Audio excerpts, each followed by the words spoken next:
अंतकाले च मामेव स्मरण मुक्त कलेबरम। देह त्यागेर समय स्मरण जाते आसे, तो स्मरण आसबे कि करे एजন্য এখানে आयोजन करा হয়েছে श्रवण कीर्तन महोत्सव, श्रवण कीर्तन उत्सव। उत्सव प्रभुपाद বলছেন उद्गत तम, सबाई तमसा थेके अंधकार थेके उत्थित हबे भगवानेर कथा श्रवण कीर्तनेर माध्यमे उत्थित हबे, जेगे उठबे। प्रभुपाद जे आंतर्जातिक कृष्ण भावनामृत संघ प्रतिष्ठा करेছেন, सबाई कृष्ण भावनामय हये थाकबे, मनेर मध्य स्मरण थाकबे कृष्ण के, जार फले मृत्यु बरण करा अत्यंत सहज हबे भगवत धामे जावार। मृत्यु बरणे कृष्ण नाम स्मरण आसबे, सेटाई ग्यारेंटी भगवान कृष्ण दिच्छेन। तो सेजন্য आमादेर ताके स्मरण करते हबे। तो से स्मरण हওয়ার स्वाभाविक पंथा भागवत बोलें कि बोलें शृण्वत्वा स्वकथा कृष्ण।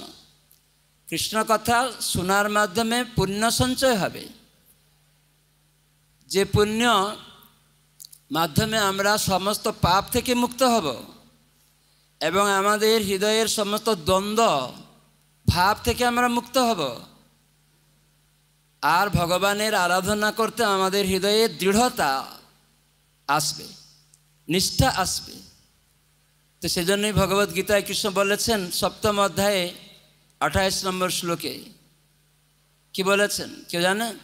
जैसांग तो अंतगतं पापम पुण्य कि जैसांग तो अंतगतं पापम जनानां पुण्य कर्माणां।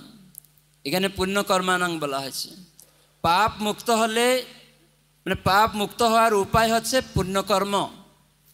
तो সেই पुण्य कर्म হচ্ছে কি? प्रभुपाद তার লেকচারে বলছেন যে ভগবানের কথা শ্রবণ কীর্তন भक्त संगे करा, भगवानेर प्रसाद भक्त संगे सेवा करा, भक्त संगे भगवानेर नाम जप करा, এই সবের মাধ্যমে আমাদের হৃদয়ে পুণ্য সঞ্চয় হবে।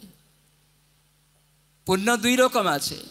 একটা পুণ্য আছে কর্মকাণ্ডের মাধ্যমে পুণ্য সঞ্চয় হয়, যার দ্বারা স্বর্গবাস হয় বা उच्च पदे लाभ करा जाए, से पुण्यर द्वारा शारीरिक किछु उपकार हबे, किन्तु सेगुली क्षणिक अलिक नष्ट हो जाबे। तो एइजन्य भगवत गीताय कृष्ण बोलें जे आमादेर पाप कर्म थेके मुक्त होते हबे। पाप होच्छे कि ना समस्त वैदिक नीतिर उल्लंघन, ताके बला हय पाप। तो सेटी आमरा करछि, जार फले आमादेर मध्य द्वंद्व रयेछे। द्वंद्व माने डुअलिटी, द्वैत भाव। से द्वैत भावटा कि केउ जाने? द्वैत भाव आमादेर मध्य शत्रु मित्र भाव आछे। ए पाड़ार लोक आमार शत्रु, ओ पाड़ार लोक आमार बंधु, एरकम आमादेर मध्य रयेछे द्वंद्व। ए धनी, ए गरीब, ए शिक्षित, ए अशिक्षित, ए महिला, ए पुरुष, देहात्म बुद्धि। प्रभुपाद बोलेছেন আমরা কৃষ্ণ ভাবনামৃত আসার उचित যে এই জ্ঞান অর্জন করা উচিত যে আমরা এই দেহ নই, এই দেহের ঊর্ধ্বে আত্মজ্ঞান লাভ করা, প্রকৃত জ্ঞান। প্রভুপাদ দ্বিতীয় অধ্যায়ে ভগবত গীতায় বলেছেন প্রকৃত জ্ঞান অর্জন করতে হবে। প্রকৃত জ্ঞানটা কি না? আমি এই দেহ নই, এই দেহের মধ্যে আমি আত্মা, এই জ্ঞান। কিন্তু पापकर्म थाकले देहात्म बुद्धि है। हिंदू मुसलिम, महिला पुरुष, धनी गरीब, शिक्षित अशिक्षित, ये द्वंद्व थाके। और ये द्वंद्व थाकले से कखनो भगवत आराधना करते पारे ना। सेजন্য कृष्ण गीताय बोलें जेसांग तु अंतगतं पापम, जार मध्य समस्त पाप अंत हो गेছে, से কিভাবে না জনানাং পুণ্য কর্মানাম, পুণ্যকর্ম অর্জনের মাধ্যমে। तो सेजন্য এই पुण्य प्रभुपाद बोलें स्वकथा शृण्वत्वा स्वकथा कृष्ण पुण्य श्रवण कीर्तन। भगवानेर कथा श्रवण कीर्तनेर पुण्य भक्त संगे भगवानेर নিবেদিত প্রসাদ গ্রহণের মাধ্যমে এই যে পুণ্য আমাদের সব পাপ কর্মকে মুছে দিবে, নষ্ট করে দিবে এবং আমরা এই দ্বন্দ্ব মোহ থেকে মুক্ত হয়ে যাব। ভজন্তে মাং দৃঢ়ব্রতা, তাহলে ভগবানের আরাধনা করতে দৃঢ়তা আসবে। এটি আমাদের ভালো করে উপলব্ধি করতে হবে। তো সেজন্য শ্রবণ কীর্তন দ্বারা আমরা যাতে মনে স্মরণ করতে পারি, এই পুণ্য অর্জন করে তাহলে মৃত্যুবরণের সময় যাতে আমরা ভগবানকে স্মরণ করতে পারি, তাহলে আমরা সিদ্ধি লাভ করব, ভগবত ধামে ফিরে যাব। সেজন্য ভাগবতে 2য় স্কন্ধে বর্ণনা করা হয়েছে যে শুধু শ্রবণ কীর্তন করলে হবে না। আমরা অনেক সময় শ্রবণ কীর্তন করছি, কিন্তু সেই শ্রবণ কীর্তনটা মাধ্যমে কি করা উচিত? স্মরণ করা উচিত। তো সেটা স্মরণ হবে কি করে? যদি আমি শ্রবণ কীর্তনটা গ্রহণ করি। এই জন্য ভাগবতে 2য় স্কন্ধে 8ম অধ্যায় 4th নম্বর শ্লোকে বলা হয়েছে, শৃণুত্বা শ্রদ্ধয়া নিত্যম গৃহন্তস্ব সচেষ্টিতম ন কালেন না অতি দীর্ঘে ন ভগবান বিশতে হৃদি। তো ভগবানকে হৃদয়ে পাওয়া যাবে, হৃদয়ে আছেন, তখন আমরা বুঝতে পারবো। শৃণুত্বা শ্রদ্ধয়া নিত্যম, নিত্য শ্রবণ কীর্তনের মাধ্যমে।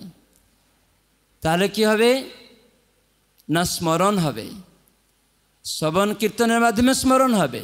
এই জন্য প্রভুপাদ আমাদের বলেছেন যে হরে কৃষ্ণ মন্ত্র যখন আমরা জপ করব, সেটা যেন আমরা শুনতে পাই। কীর্তন জপ করার মাধ্যমে সেটা যেন আমরা শুনতে পারি, আর শোনার মাধ্যমে স্মরণ হবে, নাহলে স্মরণ হবে না। কীর্তন প্রভাবে স্মরণ স্বভাবে সেকালে ভজন নির্জন সম্ভব। ভক্তি সিদ্ধান্ত সরস্বতী ঠাকুর প্রভুপাদ বৈষ্ণবকে গ্রন্থের শেষ শ্লোকে বলছেন, কীর্তন প্রভাবে স্মরণ স্বভাবে। এই যে স্মরণটা স্বাভাবিকভাবে হবে কি করে? তাই শ্রবণ করার মাধ্যমে কীর্তন হবে, আর এই কীর্তন করার মাধ্যমে স্মরণ হবে, শ্রবণ কীর্তন। তাহলে স্মরণ হবে, যার ফলে আমরা মৃত্যু সময় ভগবানকে চিন্তা করতে পারবো। হুচট খেয়েও কৃষ্ণ আসবে। প্রভু গুরু মহারাজ কয়েকদিন আগে এটা ফেসবুকে উনি পাঠিয়েছেন যে আমরা যে জপ করছি, ভগবানের আরাধনা করছি, তা আমরা কি হুচট খেলে আমরা কি কৃষ্ণ নাম আসে? তাহলে আমার জানতে হবে যে কৃষ্ণ ভজন হচ্ছে। হুচট খেলে আমরা বাবা মা বলছি না কৃষ্ণ বলছি? কি বলছি? বাবা গো মা গো বলছি। হুচট খেয়ে, যেহেতু আমাদের স্মরণ হচ্ছে না, এই জন্য মনে স্মরণ আনাতে গেলে সেজন্য শ্রবণ কীর্তন এই দুটি একসাথে আমাদের করতে হবে। এই জন্য প্রভুপাদ বারবার বলেছেন, ভক্তরা জপ করবে, উচ্চ ঈশ্বরে বলবে, যেটা শুনতে পাবে। শুনলে মনে স্মরণ হবে, আর তখন মৃত্যু আসুক না কেন, কেউ অ্যাক্সিডেন্ট হয়ে হোক, কেউ শ্যুট করতে আসুক, বা যেভাবে হোক না কেন মৃত্যু, তখন স্মরণ হবে। আমি দেখি গুরু মহারাজ বলেছেন, এক সময় বিদেশে যখন গুরু মহারাজ ছিলেন, তো প্রভুপাদ বলেছেন যে জুড়ে জুড়ে জপ করলে, কীর্তন করলে স্মরণ হবে, তখন ভগবানের ধামে যাওয়ার অতি সহজ হয়ে যাবে, জড়জাগতি জিনিস ঢুকবে না আর মনের মধ্যে। তো ছিল জয়প্রতাপ স্বামী গুরু মহারাজ, তিনি উচ্চ ঈশ্বরে জপ করতেন, কিন্তু ওনার গুরু ভাইরা সব পছন্দ করতেন না, এত জুড়ে বলতেন। তো প্রভুপাদকে কমপ্লেন করেছে যে জয়প্রতাপ মহারাজ জুড়ে জুড়ে জপ করে, আমরা জপ করতে পারছি না, এত জুড়ে জুড়ে বলে। তো প্রভুপাদ দেখেছেন, কী ব্যাপার তুমি এত জোরে জপ করো, তোমার অন্য গুরু ভাইরা জপ করতে অসুবিধা আছে? প্রভুপাদ, আমার মন অন্তত চঞ্চল, আপনি বলেছেন চঞ্চল মনকে স্থির করতে গেলে, ভগবানকে স্মরণে রাখতে গেলে জুড়ে জুড়ে বলতে হবে এবং সেটা শ্রবণ হবে, তার ফলে মনে স্মরণ আসবে। তো সেজন্য কীর্তন প্রভাবে স্মরণ স্বভাবে, স্বাভাবিক স্মরণ আসবে। এই জন্য আমি জুড়ে জুড়ে করছি। তখন গুরু মহারাজকে প্রভুপাদ বলেন, তুমি এখানে না করে দূরে যাও। একটা পাহাড় ছিল, ওখানে গিয়েও উনি জপ করতেন, ওইটাও আবার মন্দিরে শব্দ আসতো। তো গুরু মহারাজ কিছু বছর পূর্বে একবার বলছিলেন যে আমি প্রভুপাদের এই শিক্ষা গ্রহণ করেছিলাম, জুড়ে জুড়ে জপ শোনার মাধ্যমে, কীর্তনের মাধ্যমে, শ্রবণ হয়ে স্মরণ হওয়ার মাধ্যমে। আমি যদি কখনো আমার ঘরে বসে কিছু জপ আর কাজ করি, কিছু সেবা করতে থাকি কম্পিউটারে বা কিছু, যদি কেউ পাশে এসে ছাদের উপরে আমার ঘরের সামনে হরে কৃষ্ণ কৃষ্ণ কৃষ্ণ হরে হরে হরে রাম রাম ফিসফিস করে একটু জোরে শব্দ আমার কানে চলে আসে, তখন আমার এই সেবা বন্ধ হয়ে আমিও ওই কৃষ্ণ নামের মধ্যে ডুবে যাই। নিতাই গৌর প্রেমানন্দে। তো এরকম মনে আবার আমি চলে যাই সেইখানে কৃষ্ণ নামের দিকে, যদিও কৃষ্ণ নামের উদ্দেশ্য হচ্ছে সেবা বৃদ্ধি করা। এরকম আমাদের মনে স্মরণটা দরকার, তাহলে আমরা মৃত্যুর সময় সহজ হবে ভগবত ধামে যেতে। এই জন্য প্রভুপাদ আন্তর্জাতিক কৃষ্ণ ভাবনামৃত সংঘ প্রতিষ্ঠা করেছেন, ইস্কন। আন্তর্জাতিকভাবে মানুষ যাতে তাদের মনে ভাবনা থাকে কৃষ্ণ, কেন না কৃষ্ণ বলছেন অন্তকালে যদি আমাকে স্মরণ করবে তাহলে আমার কাছে ফিরে আসবে। তো প্রভুপাদ বলছেন সাধন করো ভজন করো মরতে জানলে হয়, তাহলে আমরা মৃত্যুবরণ যাতে কৃষ্ণ স্মরণ হয় তার জন্য এই শ্রবণ কীর্তনের ব্যবস্থা করা হয়েছে। যদিও আমাদের ভক্তরা প্রতিদিন শ্রবণ কীর্তন করছে, আবার বিশেষভাবে সাধু সঙ্গে শ্রবণ কীর্তনের আয়োজনও করা হয়। প্রভুপাদ বলছেন মাঝে মাঝে অনেক ভক্তদের সাথে মিলন করার জন্য, পরস্পর সাথে আদান প্রদান করার জন্য সেরকমও শ্রবণ কীর্তনের আয়োজন করা উচিত। তাই যেমন পদ্মনাথ প্রভু বিভিন্ন ধামে, পুরীতে, এবছরে মায়াপুরে আমাকে বললেন যে মহারাজ আপনি 13 তারিখে একটু ভক্তরা আসবে, একটু ক্লাস দিবেন। আমি তখনও জানতাম না যে কি ক্লাস হবে। আমি ভাবছি হয়তো পদ্মনাথ প্রভু থাকবে না, সেই জন্য আমাকে বলছে কিছু লোক আসবে 500-600 ভক্ত। আমাদের দেবেশ্বর প্রভু বলছে যে পদ্মনাথ প্রভু বলছে আপনার কিছু হরিকথা বলতে হবে, 500-600 ভক্ত আসবে। তখন আমি তো জানি পদ্মনাথ প্রভু আছে, তাহলে ও তো কালকাটা যাবে কোনো অনুষ্ঠানে, তাহলে ঠিক আছে বলো আমি দিতে পারবো। তারপরে পদ্মনাথ প্রভুকে আমি ফোন করলাম কি ব্যাপার, বলছে না এরকম পুরীতে আমি শ্রবণ কীর্তনের আয়োজন করি, গৌর কথা কৃষ্ণ কথা, তো সেটা এই বছরে মায়াপুরেই হবে, মায়াপুর ধামেই হবে। তো সেই জন্য মায়াপুর ধামে অনেক ভক্ত আসবে, তো এখানে শ্রবণ কীর্তন হবে। সেই জন্য আমার সেই সুযোগ হলো আপনাদের সঙ্গ লাভ করার জন্য, যাতে এই শ্রবণ কীর্তন করি যে ভক্তবৃন্দ তারা যদি আশীর্বাদ করে তাহলে অনেক মনে ভগবানের কথা স্মরণ হবে, শ্রবণ হবে।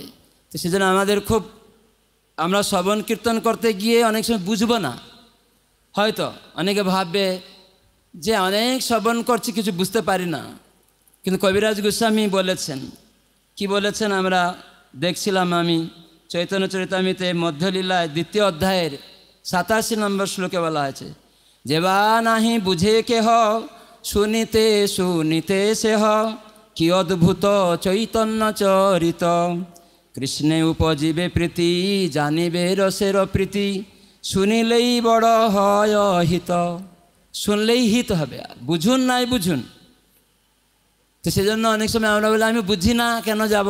আজকে প্রভুপাদের লেকচার সকালে শুনছিলাম, প্রভুপাদ বলছেন আমি যখন মায়াপুরে বিদেশি ভক্তদের নিয়ে এসে এখানে হরিকথা বলছি, গৌরাঙ্গের কথা, নবদ্বীপ ধামের কথা, গৌরাঙ্গের নাম কৃষ্ণের নাম মাঝে মাঝে বলছি, আর এখানে অনেক বাংলা ভক্ত, বাংলাতেই ক্লাস দিচ্ছি, কিন্তু এখানে অনেক বিদেশি ভক্তদেরকে আমি নিয়ে এসেছি, তারাও ওই ক্লাসে বসেছে, বুঝে না কিছু। তো তারা বুঝে না, তবুও তারা বসে আছে, হাঁ করে বসে আছে, শুনছে। মাঝে মাঝে আমি যখন বলছি গৌরাঙ্গ গৌরাঙ্গ গৌরাঙ্গ, তখন ওরা এই গৌরাঙ্গ শব্দ শুনছে। মাঝে মাঝে আমি যখন বলছি হরে কৃষ্ণ কৃষ্ণ কৃষ্ণ হরে হরে হরে রাম রাম রাম হরে হরে, এই যে কৃষ্ণ কৃষ্ণ এই যে শব্দ, এই যে শুনছে তারা পবিত্র হয়ে যাচ্ছে। বুঝুন নাই বুঝুন, মাঝে মাঝে তো কৃষ্ণ আসবে, সংস্কৃত শব্দ আমি বুঝলাম না, না বুঝো, সেখানে কৃষ্ণ শব্দটা আছে, গৌর শব্দ আছে, তাই সেই কথা যখন কানে ঢুকে যাবে তখন আপনার হৃদয় পবিত্র হয়ে যাবে। জয় শ্রী প্রভুপাদ কি। তো প্রভুপাদ আরেকটা বলছিলেন, আজকেই শুনছিলাম, বলছেন আমার গুরুদেব ছিল ভক্তি সিদ্ধান্ত সরস্বতী ঠাকুর প্রভুপাদ, তিনি দেখতেন কিছু কিছু ভক্ত যখন চিঠি পাঠাতো, সেই চিঠির মধ্যে কতবার কৃষ্ণ গৌর নাম আছে। যদি কৃষ্ণ নাম আর গৌর নাম না থাকতো সে চিঠিটা যত বড় গুরুত্ব হলেও উনি ওটা অতটা গুরুত্ব দিতেন না। দেখতেন এই চিঠির মধ্যে কতবার কৃষ্ণ আছে, কতবার গৌরাঙ্গের নাম আছে, তাহলে গুরুদেব খুব সন্তুষ্ট হতেন। জয় শ্রী ভক্তি সিদ্ধান্ত সরস্বতী ঠাকুর প্রভুপাদ কি।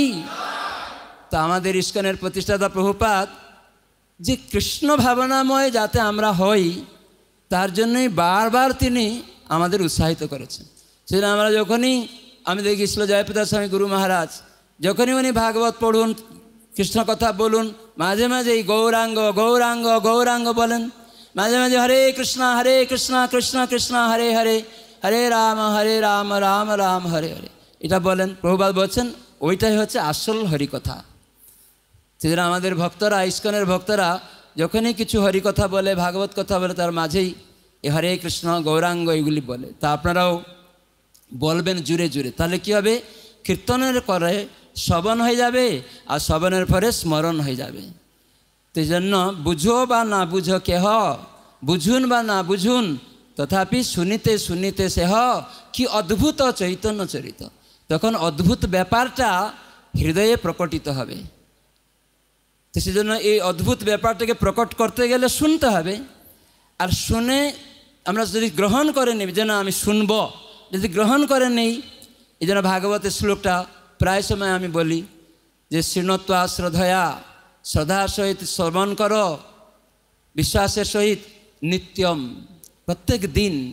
আর শ্রবণ করলে হবে না, গৃণন্ত্বা, সেটাকে গ্রহণ করতে চেষ্টা করো। তাহলে কি হবে, ন কালে ন, বহু দীর্ঘ সময় লাগবে না ভগবান বিশতে হৃদয়। আমি একটা উদাহরণ দিয়ে থাকি প্রায়। আমরা জানি লক্ষ্যহেরা বেশ্যার কথা আমরা সবাই শুনেছি না? লক্ষ্যহেরা বেশ্যা, তার চরিত্র কি ভালো খারাপ? রামচন্দ্র খানের প্ররোচনায় হরিদাস ঠাকুর মহাজনকে অধপতিত ঘটানোর জন্য জেগেছে।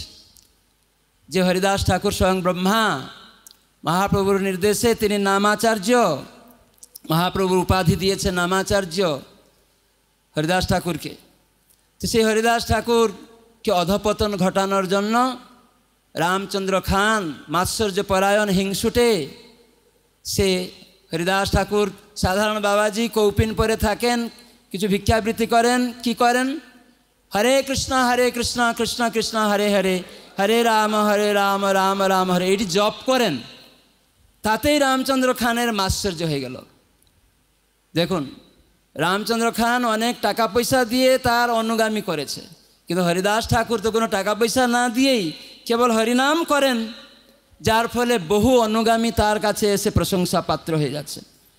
তো রামচন্দ্র খান এটা সহ্য করতে পারছে, আমি অত টাকা পয়সা দিয়েছি, আমি এখানকার জমিদার, আমি মালিক, পরিচালনা করছি, আমার অনুগামী অত নেই, আর এই কৌপিনধারী বাবাজি জবনকুলে আর কেবল হরে কৃষ্ণ করে, এর অত অনুগামী প্রশংসার পাত্র হয়ে দাঁড়িয়েছে, এ তো আমি সইব না। কৃষ্ণ নাম করলে এরকম প্রশংসার পাত্র হয়ে যায়, তাকে অন্য কিছু জাগতিক জিনিস দিতে হয় না। নাম যশ প্রতিষ্ঠা এগুলি শুকরের বিষ্ঠা, কিন্তু ভগবত ভক্তদেরও প্রতিষ্ঠা আছে, সেটা কৃষ্ণ ভক্তি, উন্নত ভক্তদের প্রতিষ্ঠা আছে। সেই ভক্তদের নাম শুনেই আমরাও তাদের কৃপা লাভ করতে পারি। তো হরিদাস ঠাকুরকে অধপতন ঘটাতে গিয়েছিল লক্ষ্যহীরা বেশ্যা। প্রথম রাত্রিতেই সেই হরিদাস ঠাকুর কাছে গিয়ে যখন নুপুরের ধ্বনি করছে, অঙ্গভঙ্গি করছে, কিন্তু হরিদাস ঠাকুর হরিনাম জপ করছিলেন। সন্ধ্যাবেলা, রাত্রিবেলায় তুলসীর সামনে রেখেই হরিনাম জপ করছেন, আর লক্ষ্যহীরা গান গাইছে, ঠাকুর তুমি পরম সুন্দর। কোনো ছেলের সুন্দর না হলেও তাকে যদি সুন্দর কোনো মেয়ে বলে, অটোমেটিক সে মোহিত হয়ে যাবে কি না? ও, এই মেয়েটা আমাকে সুন্দর বলছে, অটোমেটিক তার প্রতি আকৃষ্ট হয়ে যাবে। কিন্তু হরিদাস ঠাকুর তিনি মা বলে সম্বোধন করলেন এবং বললেন, আমার এই নামের কোটিব্রত জপের সংকল্প রয়েছে, এটি শেষ না হওয়া পর্যন্ত আমি কোনো কিছু করি না। হে মাতা, দয়া করে তুলসীরে দেখো, আর আমার সঙ্গে হরে কৃষ্ণ কৃষ্ণ কৃষ্ণ হরে হরে, হরে রাম রাম রাম হরে হরে, এই জুড়ে জুড়ে হরিদাস ঠাকুর বলছেন। আরও শুনছে। তাহলে শুনতে শুনতে কি হলো, 3 দিনে তারপরে শুনলো, সঙ্গে সঙ্গে লক্ষ্যহীরা বেশ্যা সেই দিনেই গৃণন্ত্বা, শ্রবণ করেই গৃণন্ত্বা, গ্রহণ করে নিয়েছে। তাই হরিদাস ঠাকুরের সান্নিধ্যে তুলসীকে দেখে হরে কৃষ্ণ কৃষ্ণ কৃষ্ণ হরে হরে, হরে রাম রাম রাম হরে হরে লক্ষ হীরাও ভক্ত সঙ্গে জপ করছে, সাধু সঙ্গে হরি নাম এই মাত্র চাই, সংসার জিনিতে আর কোনো বস্তু নাই। এই অনিত্য সংসার থেকে মুক্ত হওয়ার একমাত্র উপায় সাধু সঙ্গে হরিনাম। সংসার মানে কি? সম্যক রূপে অপসারিত হয়ে যায় যাহা, তাই তাকে বলা হয় সংসার। তার মানে আমাদের থেকে সব কিছু চলে যাবে, এই জন্য এটাকে বলা হয় সংসার। আমাদের নাম যশ প্রতিষ্ঠা লক্ষ্য হীরা গিয়েছিল, অধপতন করবে, টাকা পয়সা নিয়ে ভাবছিল এগুলি ভোগ করবে, কিন্তু সাধু সঙ্গে হরিদাস ঠাকুরের সঙ্গে হরিনাম করার ফলে, গ্রহণ করার ফলে, তুলসীকে দর্শন করার ফলে, তাই ভক্ত সঙ্গে 3 দিনে দিনে সেই লক্ষ্য হীরা বেশ্যা মহন্তে পরিণত হয়ে গেল। নিতাই গৌর সীতানাথ প্রেমানন্দে। এইরকম সে মহন্তে পরিণত হয়ে গেল। মহান মহান মহন্তরা সেই লক্ষ্য হীরা বেশ্যার কাছে এসে প্রণাম করতে আসছে। হরিদাস ঠাকুরের কৃপায় তিনি তাকে আশীর্বাদ করলেন। আমি জানতাম যে রামচন্দ্র খানের প্ররোচনায় তুমি এখানে এসেছ। আমি ওই দিনেই চলে যেতাম। সাধুদের কাজ অন্যকে করুণা প্রদর্শন করা, তাদের ক্ষতি করতে আসলেও তারা তাদের অন্যের ক্ষতি করবে না।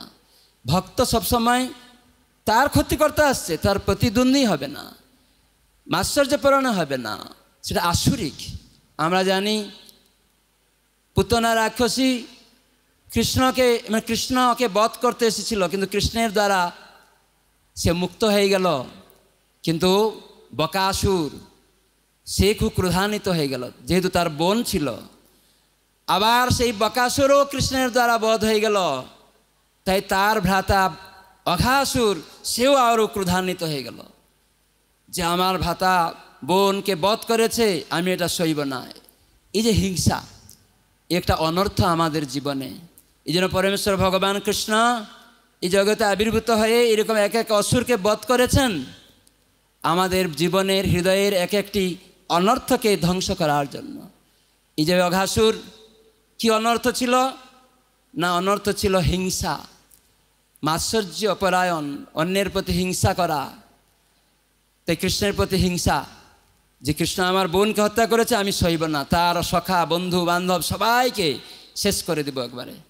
তো এরকম ভক্তি জীবনে কখনো প্রতিহিংসা আমরা করা উচিত না, সেটা আসুরিক হয়ে যাবে। সেজন্য সাহায্য করা উচিত। তাই হরিদাস ঠাকুর বললেন, আমি ওই দিনেই চলে যেতাম ওই স্থান ত্যাগ করে, কিন্তু তোমাকে কৃপা করার জন্য এখানে রইলাম এই 3 দিন। তাই হে মাতা, এই তুলসী এবং এইখানে সেবা করো, এই কুটির বাঁধো, এখানে তুলসীকে দেখে সবসময় জপ করো।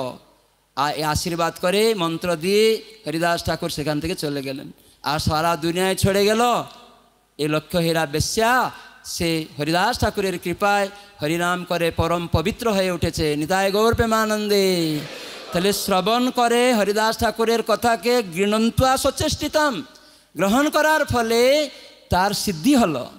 নকালেন নাতি দীর্ঘেন, দীর্ঘ সময় লাগেনি। ভগবান বিশতে হৃদয়, তার হৃদয়ে যে ভগবান আছেন সেটা পরিষ্কার সে উপলব্ধি করতে পারলো, ক্রন্দন করতে লাগলো। তাহলে তার সিদ্ধিটা লাভের এটাই তার উপায়। তার যে কলুষতা যাবে, এই শ্রবণ কীর্তনে আমরা যদি গ্রহণ করি তাহলে কলুষতা যাবে। তাই তার কাম, ক্রোধ, লোভ, মোহ, মদ, মাৎসর্য ইত্যাদি সব কিছু বিধুনতি সুহৃদ শতাম সব চলে গেল। দায় গৌর প্রেমানন্দে। তো সেই জন্য এই শ্রবণ কীর্তন উৎসবের গুরুত্ব রয়েছে, তো আমাদের এটা প্রয়োজন রয়েছে। তো এই যে আয়োজন করা হয়েছে, এটি যে আপনারা অংশগ্রহণ করেছেন, তাই আমি অসংখ্য ধন্যবাদ আপনাদেরকে জানাবো। এবং আপনারা প্রতিদিন সকালবেলা প্রধানত্র প্রভু থেকে জপ এবং ভাগবত, চৈতন্য চরিতামৃত, ভিন্ন ভিন্ন ক্লাস সকালবেলা জুমের মাধ্যমেও এখনও শুনে যাচ্ছেন। সেই গ্রুপ আপনারা আজকে এখানে মায়াপুর ধামে এসছেন 5 দিনের জন্য, যাতে আমাদের শ্রবণ কীর্তনে মনে স্মরণ থাকে কৃষ্ণ, যাতে গ্রহণ করতে পারি, সিদ্ধি লাভ করতে পারি এবং এই জীবনে ভগবত ধামে যেতে পারি, সেই লক্ষ্য, সেই উদ্দেশ্য নিয়ে আপনারা এখানে এসেছেন, তাই তো? হ্যাঁ কি না? তো সেই জন্য নরোত্তম দাস ঠাকুর বললেন, মনের স্মরণ প্রাণ মধুর মধুর ধাম, যুগল বিলাস। কি হচ্ছে? মনের স্মরণ প্রাণ মধুর মধুর ধাম, যুগল বিলাস সার। যে যুগল বিলাস, যে মনের স্মরণ প্রাণ, আমাদের যে প্রাণ আছে কি করে বুঝব? যদি মনে স্মরণ হয় কিছু, মনে যদি স্মরণ না থাকে তাহলে প্রাণ নেই। আছে? মৃত শরীরে তো প্রাণ না থাকার ফলে সে কিছু স্মরণ করতে পারে না। তাই ঠিক এই যে মধুর মধুর ধাম, যুগল বিলাস, যুগল বিলাস হচ্ছে মধুর ধাম। ধাম মানে আশ্রয়। তাই রাধাকৃষ্ণ এই কলিযুগে হরে কৃষ্ণ রূপে এসেছেন। তাই সেটা যাতে আমাদের মনে স্মরণ হয়, এই রাধাকৃষ্ণ যে মধুর, তাই ভগবান হচ্ছেন সর্বদা মধুর। তার চাহানি মধুর, তার গমন মধুর, তার বসন মধুর, তাই তার সব কিছু মধুর। মধুরাষ্টকম যদি আমরা শুনি, সব কিছু মধুময়। তাই জন্য এই যুগল বিলাস, এই যে রাধাকৃষ্ণ নাম, সেটা হচ্ছে মধুময়। সেটা যাতে আমাদের স্মরণ হয়, এই জন্য প্রভুপাদ বারবার বলেছেন ভক্তরা প্রতিদিন জপ করবে, শ্রবণ করবে। আমাদের শিল ভক্তিচারু স্বামী গুরু মহারাজ একদিন বলছিলেন যে আমরা বাচ্চা শিশু, একটা নামহট্ট সম্মেলন হচ্ছিল অনেক বছর আগে, তখন এক্সপো ছিল। তো মহারাজ তখন নামহট্ট মেলায় থাকতেন, প্রায় 85 দিকে মনে হয়, তো 85 কি 86-এর দিকে। তখন মহারাজ বলছিলেন যে আমরা সবাই বাচ্চা শিশু, ভগবত ভজনে নাম জপ কীর্তনে আমরা বাচ্চা শিশুর মতো। কেন বাচ্চা শিশু প্রভুপাদ বলেছেন? না, বাচ্চা শিশুর মন সর্বদা চঞ্চল, হ্যাঁ কি না? সে বসে থাকতে পারে না, এইখান থেকে এখানে ছুটে পালিয়ে যায়। তো বাচ্চাকে বাবা মারা যখন অ আ শিখায়, কীভাবে শিখায়? মনে মনে বলে, বল অ আ হর্ষি, এটা বলতে বলতে একদিনে বাচ্চা জুড়ে জুড়ে অ আ বলতে বলতে একদিন তার মনের মধ্যে গেঁথে যায় ওই আগুলি, তখন মনে মনে স্মরণ করতে পারে, তখন সব কিছু তৈরি করতে পারে। ঠিক সেই রকম ছিল প্রভুপাদ বলেছেন, যাতে আমরা মনে স্মরণ হয় এই রাধাকৃষ্ণ মধুর নাম, সেটাই আমাদের সার। এটাই ইহা বহি নাহি আর। নরোত্তম দাস ঠাকুর বলছেন সর্ববিধি সার। এই যুগল বিলাস নাম যাতে স্মরণ হয়, তো সেজন্য আমরা যদি স্মরণ না করি তাহলে মৃত শরীর। আপনারা দেখবেন কোনো মানুষ যদি দেহ আত্মা চলে গেল, রাস্তায় ফেলে দিবেন, কে টানাটানি করবে? কে টানাটানি করবে? কুকুর শিয়াল। কুকুর শিয়াল তাকে টানাটানি করবে। ঠিক সেই রকম আমরা যদি কৃষ্ণ নাম স্মরণ না করতে পারি মনের মধ্যে, এই শ্রবণ কীর্তন করে আমরা হুচট খেতে গিয়ে কৃষ্ণ এলো না স্মরণ, গুরু মহারাজ বলছেন তাহলে তোমার বৃথা, হরিনাম তোমার হচ্ছে না, সাধুসঙ্গ হচ্ছে না, তোমার বেকার। সেজন্য ক্রন্দন করো, সেই জন্য খেদ করো, কেন আমি স্মরণ করতে পারছি না, হুচট খেয়ে মা গো বাবা গো হচ্ছে, তাহলে আমার জপটা কেমন হচ্ছে? সেজন্য এখানে বলছেন যে আমার মৃত শরীরের মতো হয়ে যাচ্ছে। তার ফলে কাম ক্রোধ লোভ মোহ মদ মাৎসর্য রূপ কুকুর শিয়াল আমাদেরকে টানাটানি করছে। যেহেতু আমার স্মরণ নেই, তার মানে মৃত শরীর যেমন কুকুর শিয়াল টানে, ঠিক সেই রকম ভগবান স্মরণ না হলে এই দেহ হচ্ছে মৃত, যেখানে কুকুর শিয়াল হচ্ছে কাম ক্রোধ লোভ মোহ মদ মাৎসর্য, তারা আমাদের বারবার টানাটানি করছে আর এই জগতে জন্ম মৃত্যু চক্রে ঘোরাচ্ছে। তো সেই জন্য আমাদের বারবার এই স্মরণ আনতে গেলে এই শ্রবণ কীর্তন, সেই জন্য বারবার কীর্তন করবেন, সেটা শুনবেন, যে হরিনাম করবেন, শুনবেন।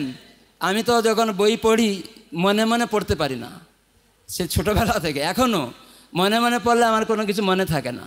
এখনও আমি যদি ঘরে বই পড়ি প্রতিদিন জুড়ে জুড়ে পড়ি। কেউ কেউ বলে মহারাজ আপনি অত জুড়ে পড়েন? আমি বলি হ্যাঁ, মনে রাখার জন্য।